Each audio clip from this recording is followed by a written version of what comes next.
Bien, como les digo, es un tema extenso.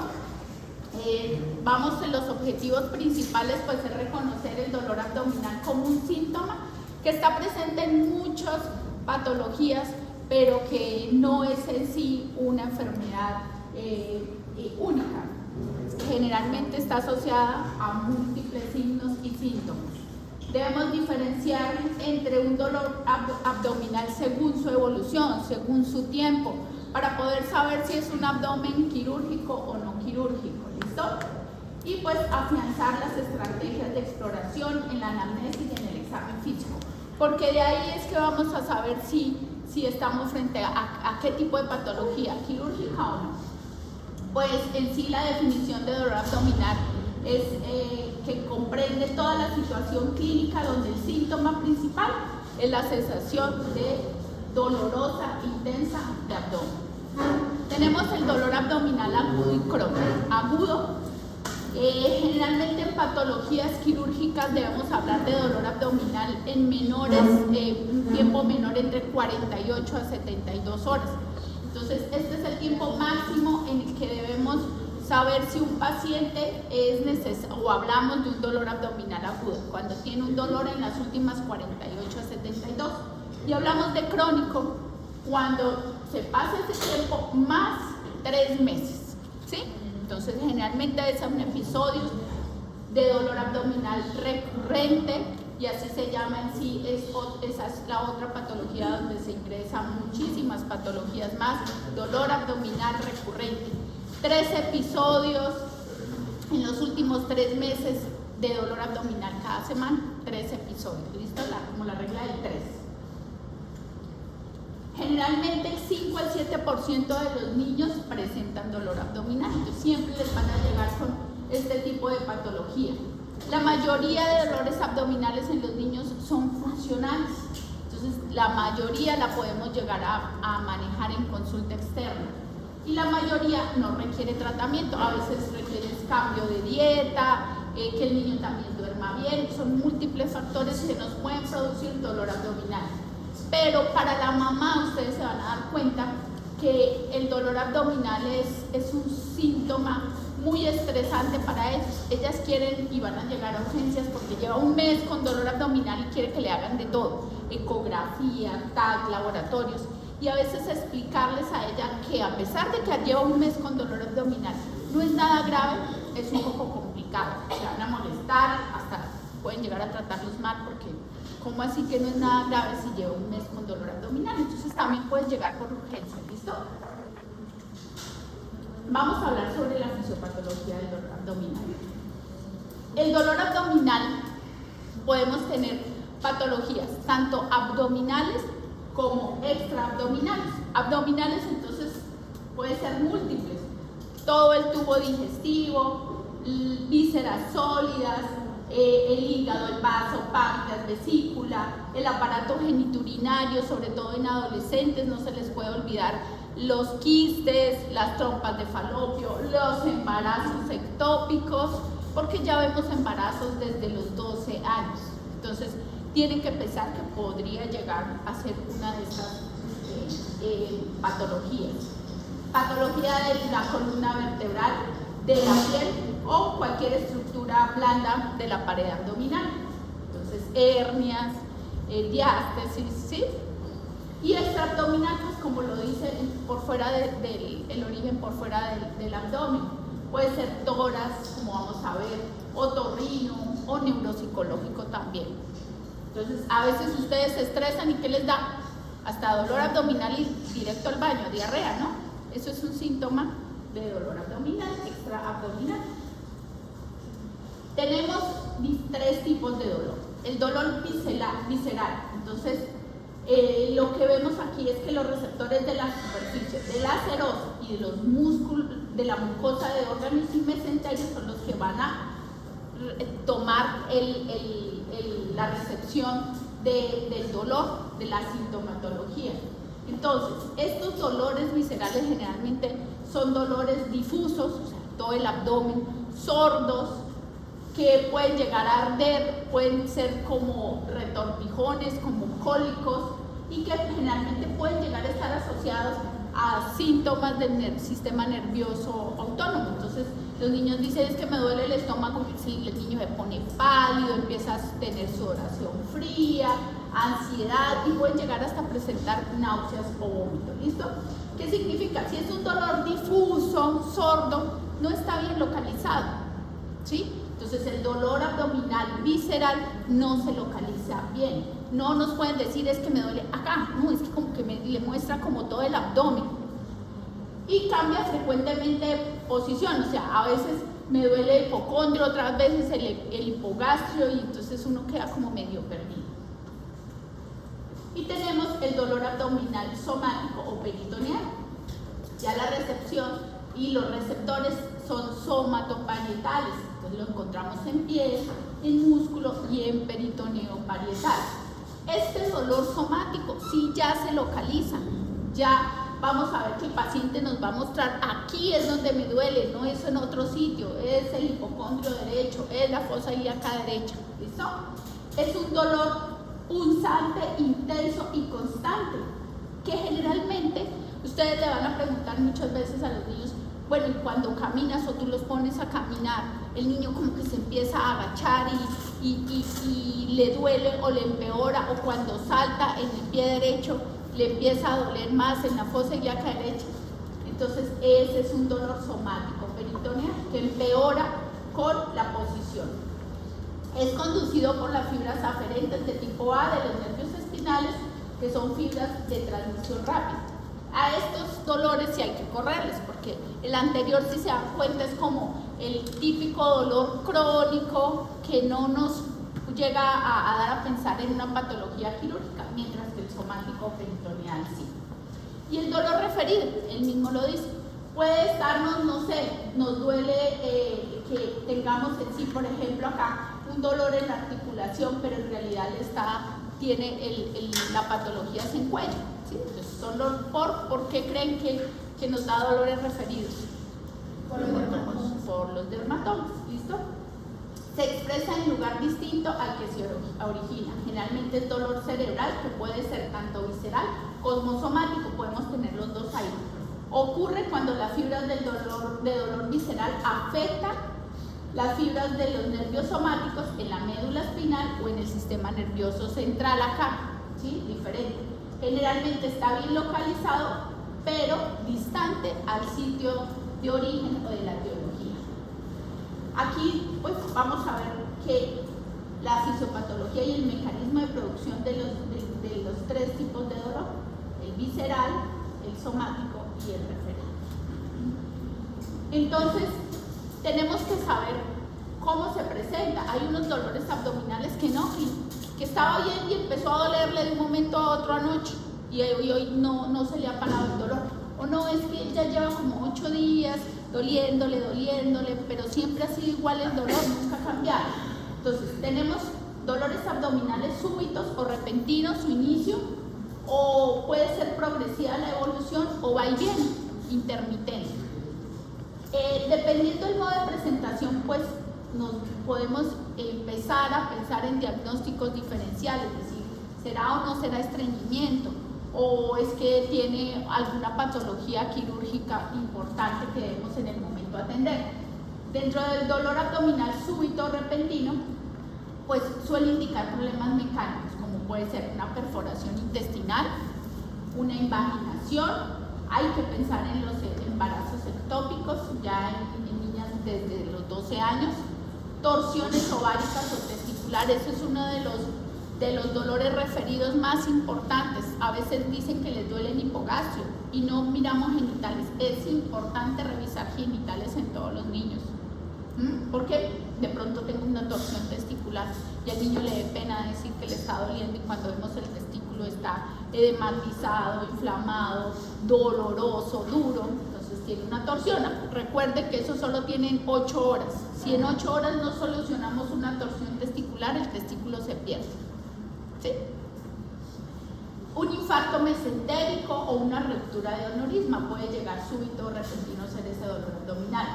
Las progresivas, las apendicitis, recuerden que no siempre a uno, depende también del umbral de dolor. No todos tenemos el mismo umbral. Entonces, puede que esté empezando suave, generalmente empieza en el epigastrio, en los niños, y posteriormente se va ubicando y localizando en fosa ilíaca derecha. La pancreatitis, la colecistitis, aunque es una enfermedad rara en niños, pero se puede llegar a ver.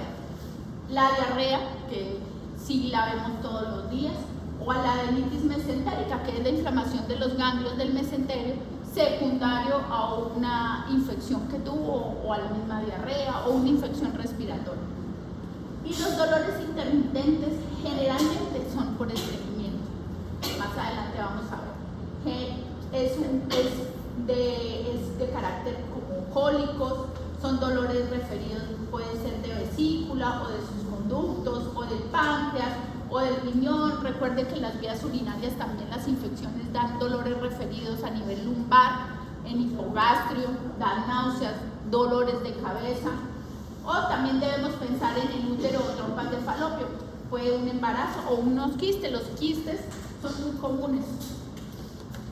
El diagnóstico, pues como en toda la medicina, lo principal es que ustedes realicen una adecuada historia clínica. Si ustedes realizan una adecuada anamnesis, se supone que el 70% del diagnóstico lo tienen solo con la anamnesis. Ya cuando ustedes pasan a examinar el paciente, es como para confirmar el diagnóstico que ustedes tienen, ¿sí? Entonces, debemos hacer una adecuada historia clínica para saber qué tipo de dolor abdominal tenemos en ese momento. Es importante pues preguntar los antecedentes, tanto personales como familiares. ¿Ha tenido episodios previos similares? Entonces sí, de pronto decimos, no, esto lo más seguro es una apendicitis, pero no, es que el niño hace un mes estuvo hospitalizado por lo mismo, por el igualito, el dolor abdominal. ¿Ha tenido una cirugía abdominal previa? ¿Será que tiene adherencias? ¿O por qué el niño otra vez está con dolor abdominal? Tiene una gastroenteritis, entonces la familia está con diarrea en este momento y al niño hasta ahora le está empezando el dolor abdominal y pues le va a terminar dando diarrea. Tiene una historia familiar de dolor abdominal recurrente, eso es como que se hereda, ¿sí? Es lo que les decía, el dolor de 3 meses por semana.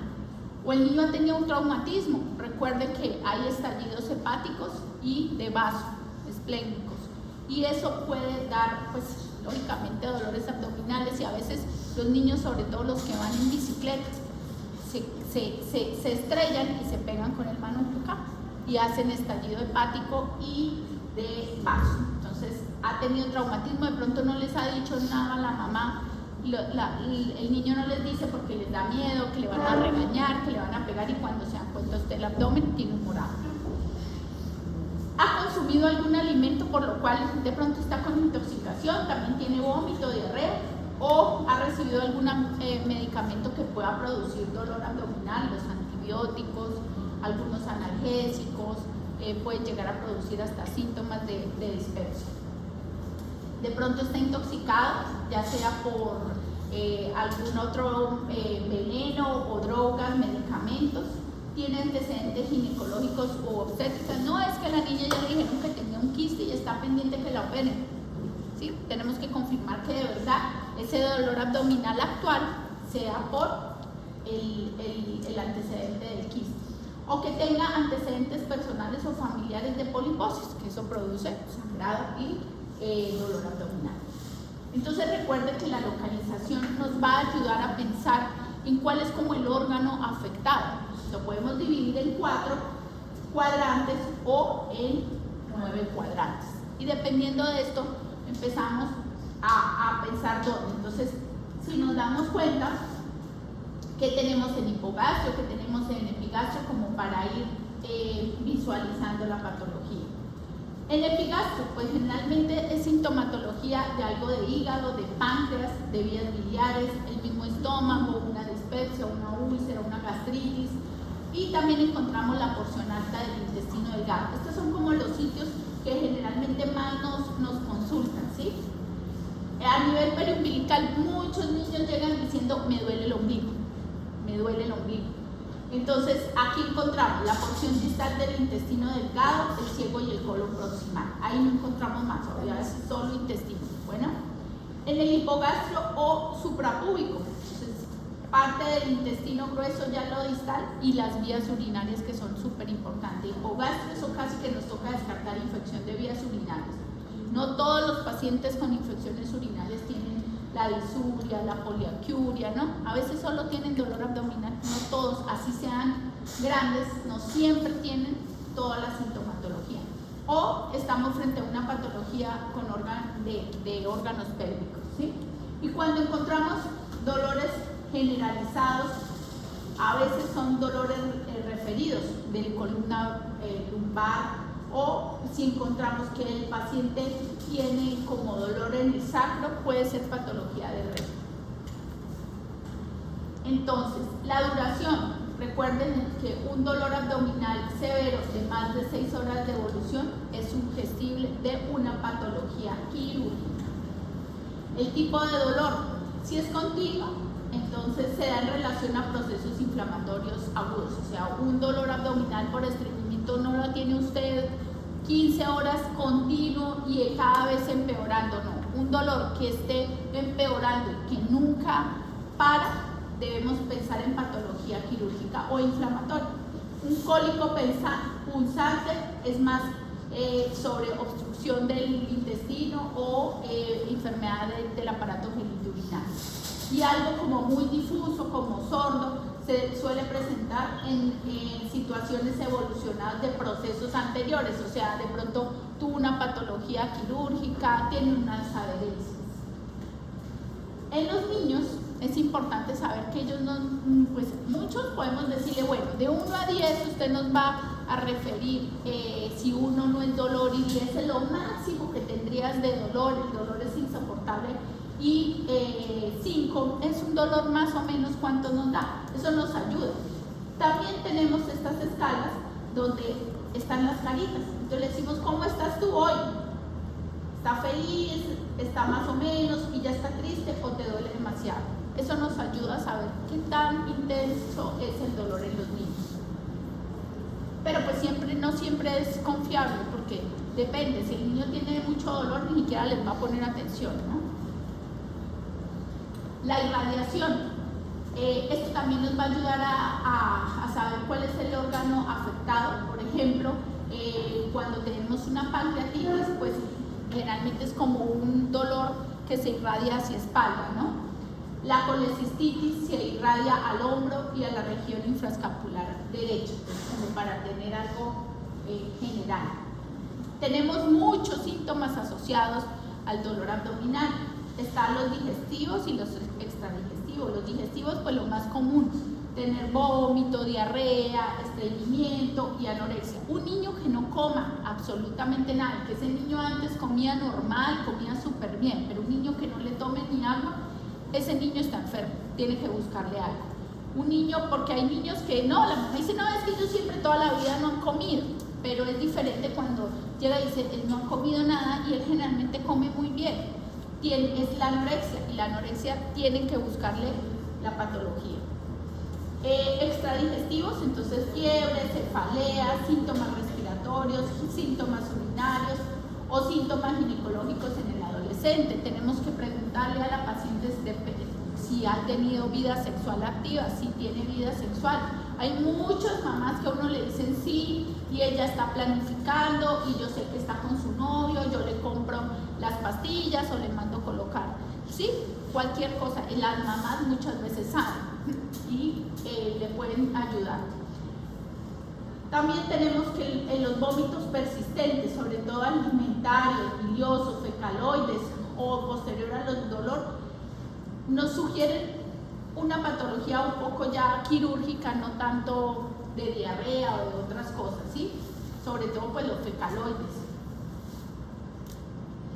También tenemos que hay pacientes que tienen diarreas, estreñimientos, presencia de moco en las heces, presencia de sangre o presencia de pus. Y hay que descartar toda esta cantidad de enfermedades, diarrea, enfermedad de Hirschsprung, enfermedad intestinal inflamatoria, invaginación, que es la presencia de sangrado, hematoquexia, el divertículo de Meckel, que no es muy común, pero lo hay, o una púrpura de Henoch-Ley, que es una vasculitis. Entonces, como les decía, la anorexia siempre busque alguna patología más grave, más complicada, sobre todo quirúrgica. La fiebre y la cefalea, pues nos están diciendo que es más un proceso infeccioso. La fiebre más la cefalea, más la alteración del estado general. Los niños no se acuestan a dormir porque les guste, ¿no? Ellos no les gusta dormir, a ellos les gusta estar de pie, activos, brincando, cogiendo las cosas, pero un niño que esté acostado porque él quiere, porque no se quiere levantar, no es normal. La fiebre también es otro síntoma que si es muy alta desde el principio podemos llegar a pensar en algo infeccioso. Los síntomas respiratorios tienen que tener muy presente esto. ¿Por qué? Porque los pacientes con neumonías basales derechas pueden tener solamente como síntoma principal dolor abdominal. Y cuando ustedes empiezan de pronto a investigar, no, si ha tenido algo de tosecita, ya ha tenido fiebre, y de pronto la auscultan y encuentran una hipoventilación basal derecha, entonces debemos pensar en una neumonía, porque es muy común, ¿listo? Los síntomas urinarios también pues, pueden estar asociados a infecciones, a una litiasis, pielonefritis, un síndrome hemolítico urémico o una púrpura en mucho lecho. Tenemos, como les hablaba, del dolor abdominal agudo y del dolor abdominal recurrente. El dolor abdominal recurrente es el que hablábamos que dura mucho tiempo y no es necesario el tratamiento de inmediato. El dolor abdominal agudo podemos hablar de ese dolor que sea menor a un mes, o el que es agudo quirúrgico, que es entre 48 a 72 horas. Este tipo de dolor sí necesita un estudio en urgencias o emergencias, o puede llegar a necesitarse un tratamiento de inmediato porque aquí entra la patología quirúrgica.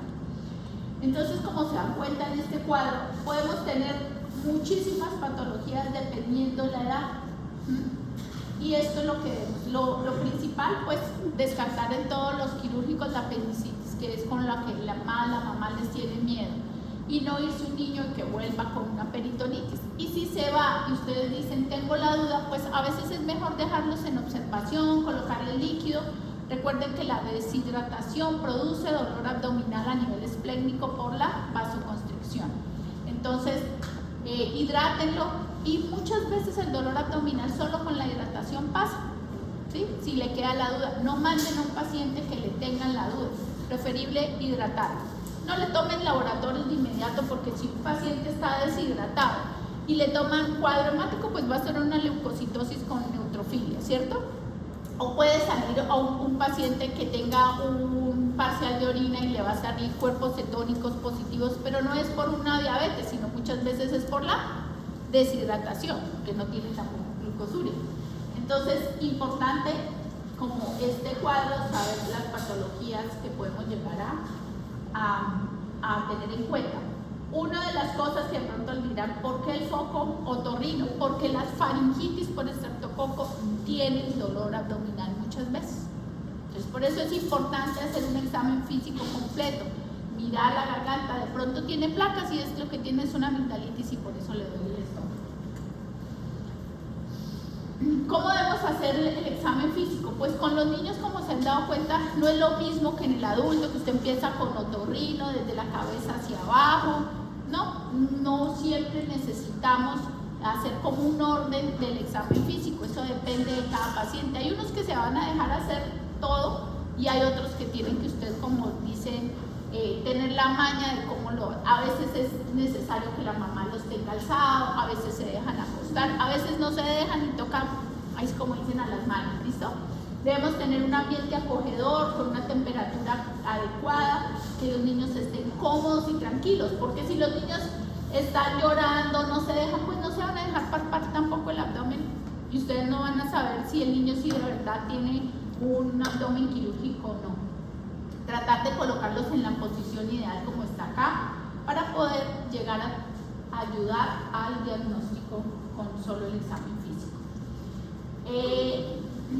Lo primero, pues saber si y tomar los signos vitales como en todo, está taquicárdico, está con fiebre, está deshidratado, por eso es que está tan quejumbroso, porque la fiebre duele, malestar general, qué tipo de respiración tiene, será que está respirando con Mauli está entonces en una cetoacidosis o más bien tiene una dificultad respiratoria, está con una neumonía.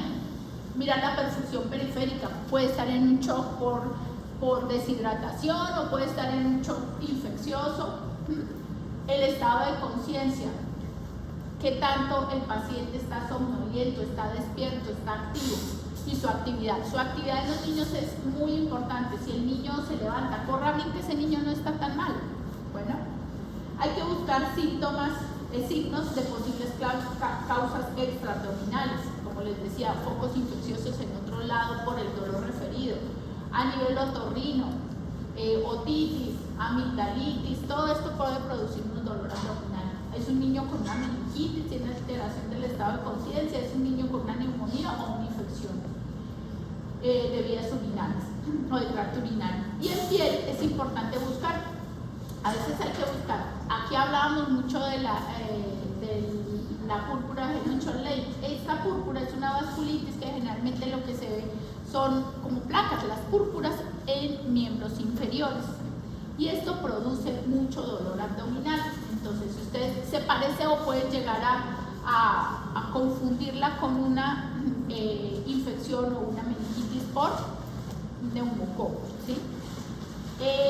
El eritema nodoso, que también es otra vasculitis que lo que hace es eso, se ven como unos bultos en las piernas de los niños y producen también dolor abdominal. En la inspección, ¿qué debemos ver?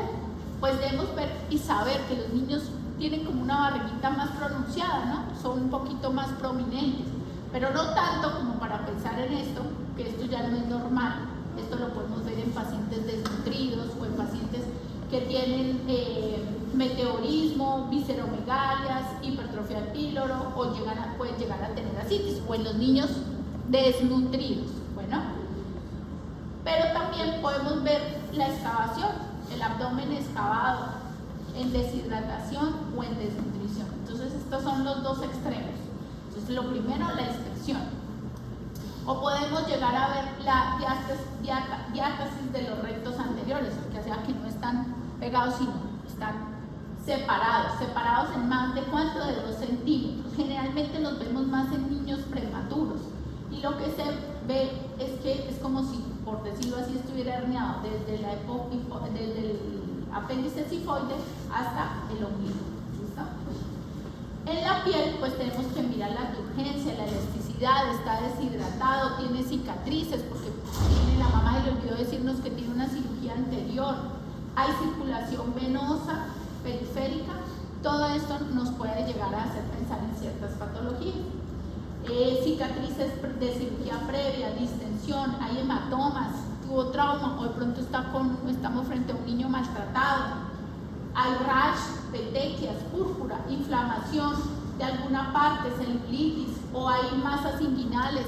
Acuérdense de pensar en las hernias, hay diferentes tipos de hernia, como ahorita vamos a ver. O signos externos de movimiento intestinal. A veces se ve el peristaltismo sin necesidad de tocar el abdomen, sino solo se ve. Entonces es tan aumentado que puede llegar a observarse.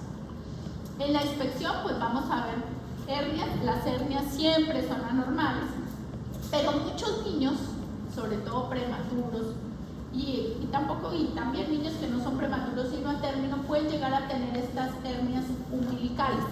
Ellas, a menos de que sean muy grandes o tengan algún síntoma de que se esté obstruyendo, se le espera hasta después de los 12 meses y no se operan antes de los 12 meses. Entonces mire todas las cantidades de hernias que podemos llegar a encontrar y lo que debemos revisar. Y a nivel del cordón en los neonatos, en el cordón umbilical, pues ahí es importante mirarle cómo está ese muñón. Se le ve o no se le ve la arteria, las venas, el eritema. Mire, este niño tiene una infección, está con el eritema alrededor, está medio distendido. ¿Será que tiene una enterocolitis o solamente la celulitis del muñón? Podemos tener un granuloma umbilical, es este. Esto se ve, es un granuloma que no es una patología quirúrgica ni grave, sino simplemente no se ha cicatrizado bien. Limpiándola con alcohol es suficiente y ella solita se va a cerrar. La auscultación, entonces inspección, pasamos a la auscultación de los movimientos intestinales. Los ruidos abdominales con signo de lucha y alternándose con periodos de silencio, lo dice así la literatura, podemos pensar en que tenga una obstrucción intestinal. Pacientes con disminución de los ruidos abdominales, peritonitis. Y un hilo paralítico, pues no le van a auscultar ningún ruido intestinal. También, pues al mismo tiempo que debemos hacer todo el examen físico, debemos pensar en las patologías respiratorias. Entonces, la neumonía, hay disminución del murmullo vesicular a nivel de las bases, que es lo que más nos produce dolor abdominal. La auscultación de latidos cardíacos de predominio en emitorias derecho, hay un situs inversus, ¿sí? Entonces debemos auscultar el abdomen. Luego vamos a la percusión. Cuando tenemos timpanismo generalizado por meteorismo o puede llegar a tener obstrucción intestinal con perforación intestinal, cuando el paciente ni siquiera se deja casi tocar el abdomen. Puede estar solamente con timpanismo pero por meteorismo. O vamos a encontrar matidez en quién? En los pacientes que tengan una hepato o una esplenomegalia. Y el peritonismo, pues aparte del dolor, pues va a tener áreas de defensa generalizadas.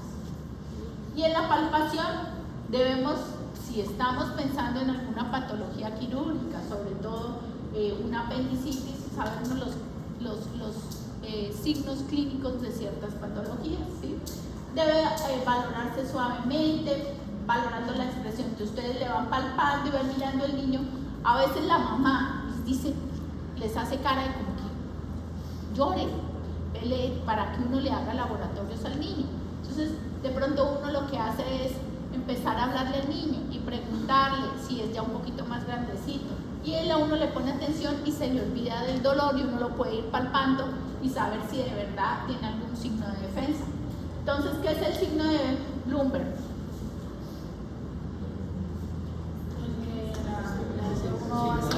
Presión. Por una presión fuerte y cuando lo suelta te debe doler, apendicitis. El de Rumsfeld, Lo mismo, pero en contralateral. al lado izquierdo. Y el McBurney es el que hay un punto medio entre el ombligo y la cresta iliaca derecha. en el tercio medio, en el tercio. ¿Listo? Distal. A veces se puede llegar a realizar tacto rectal en algunos pacientes con dolor abdominal. Generalmente cuando nos queda como dudas, uno no lo hace, pero pues es importante saber que se puede llegar a hacer en sospecha de síndrome peritoneal para conocer si existe dolor lateralizado o a nivel del fondo de saco de Douglas o de pronto que encontremos algún efecto de masa. Resulta útil en la valoración de la retención fecal, contribuye a valorar los genitales internos, sobre todo de niñas, para facilitar la palpación del cuello. En niños, pues, como les dije, debemos examinar los genitales externos. ¿Qué es la balanitis? La inflamación ¿Del glande? del glande. ¿De qué? De los cuerpos cavernosos. ¿Listo? Uretritis, inflamaciones testiculares, por ejemplo, una epididimitis, pacientes con hidrocele o torsión testicular o hernia inguinal. Todos estos pacientes es adecuado mandarles a hacer una ecografía testicular. O los niños de pronto tienen un himen imperforado y ustedes van a ver una telita, ¿sí? Y tienen himen imperforado o atresia vaginal. Los paraclínicos, pues lo que deben hacer los paraclínicos es ayudarnos a confirmar lo que estamos sospechando, ¿sí? Porque no podemos hacer de todo a ver a cuál le damos. El hemograma, pues vamos a pensar que vamos a tener leucocitosis y neutrofilia. ¿En quién? En infecciones o apendicitis, puede tener colecistitis y en obstrucciones intestinales. Anemias, pues lo principal es saber que no esté perdiendo sangre a nivel gastrointestinal.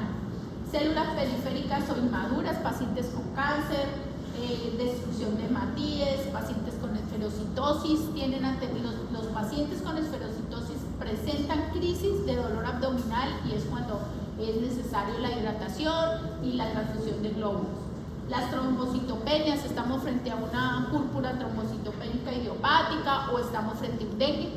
Muchos niños llegan con fiebre y dolor abdominal y lo que tienen es un dengue, que es un signo de peligro, ¿no? O un síndrome hemolítico urémico. Aquí nos faltó que era. Bueno, allá. Si de pronto te encontramos amilasa, transaminasas y lactodeshidrogenasa elevada, podemos pensar en pancreatitis, en enfermedades del tracto biliar o en hepatitis, como ustedes ya lo han visto en otras clases. La BCG y la PCR nos ayudan a saber si es un proceso inflamatorio o infeccioso, o sea, si hay una elevación de ellos, tenemos que estar pensando en que sí de verdad tiene una patología que nos toca empezar a descartar. La acidosis respiratoria, pues ya cuando pensamos en que un niño tenga, aparte de la neumonía, ya esté haciendo complicaciones, o un paciente que está deshidratado, y pacientes con hiperglucemia en la cetoacidosis diabética o alteración de la urea y de la creatinina, tanto en la deshidratación como en pacientes que tengan alguna alteración en la función renal. También encontramos en el parcial de orina la piuria, que vamos a encontrarlo en infección urinaria, en apendicitis retrocecal o apendicitis proximal a la uretra. Entonces, ellas también pueden llegar a confundirnos y encontrarlos piuria. Hematuria con proteinuria, como ya lo vimos en el síndrome nefrótico, en la púrpura Henoch-Ley o en el hemolítico urémico. Y la glucosuria o cetonuria o cuerpos cetónicos en el debut de diabetes o en la cetoacidosis diabética. Es importante, como ya les dije, averiguar sobre la actividad sexual en las adolescentes y si es necesario se debe hacer un test de embarazo. Y súper importante la radiografía de abdomen, que puede estar en bipedestación, en decúbito supino o en decúbito lateral derecho. Este es el que más nos ayuda para llegar a diferenciar ciertas patologías.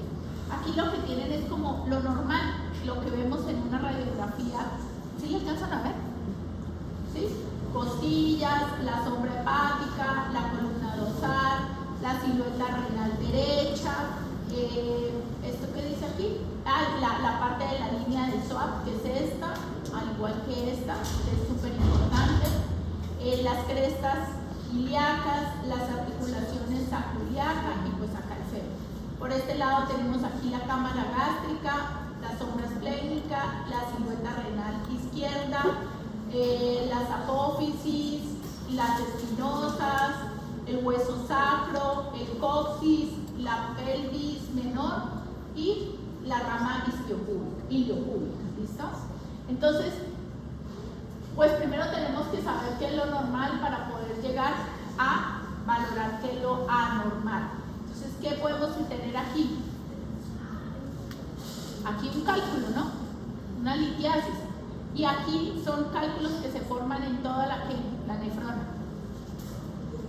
¿Sí? Es importante mirar los músculos y mira la línea del psoas, lo que estábamos mirando en la primera radiografía, porque a veces algunos abscesos de psoas pueden producir dolores abdominales importantes. Aquí están las líneas viscerales, aquí tenemos un globo vesical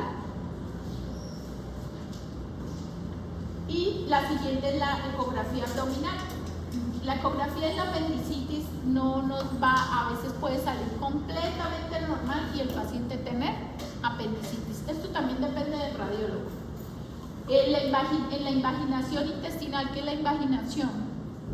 Que se mete Uno dentro del otro, exacto. Entonces en la invaginación intestinal es súper importante la ecografía porque ella sí nos va a dar un diagnóstico. En la patología pancreática, en la vesícula, en hidronefrosis, en quistes ováricos, en torsiones ováricas y también testiculares.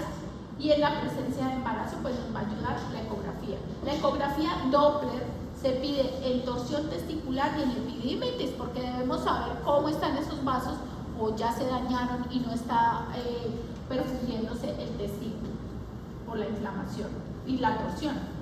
El TAC abdominal a veces es necesario, a veces uno tiene tanto la duda, pero al mismo tiempo no le puede decir al paciente no lo tiene.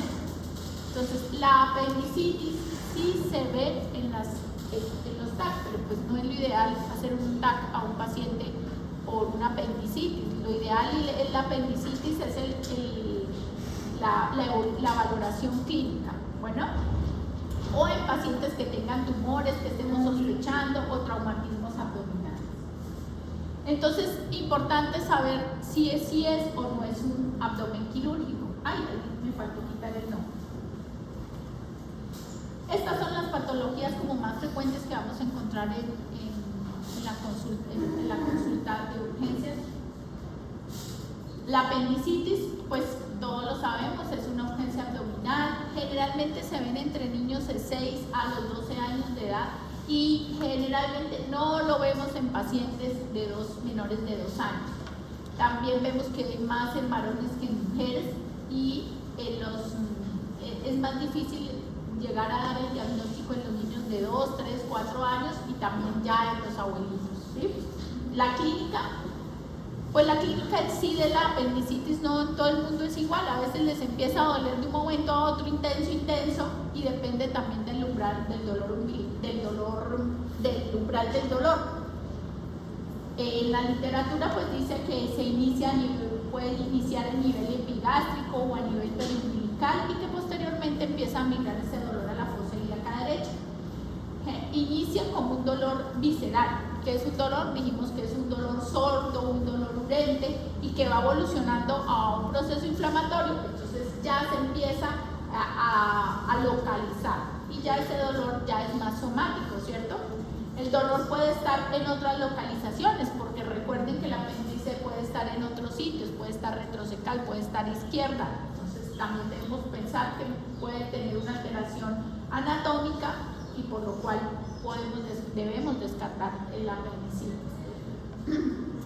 Pues el dolor abdominal empeora en la apendicitis con el movimiento y puede estar asociado a muchas cosas, a náuseas, vómitos, diarreas, estreñimiento, febrículas o fiebre, y la anorexia sí es importante. Un niño con apendicitis no come. O los síntomas miccionales, porque acuérdense que el apéndice puede estar cerca del tracto urinario y producir piuria. Ya dijimos que tenemos muchos signos para dar diagnóstico de apendicitis, ¿sí?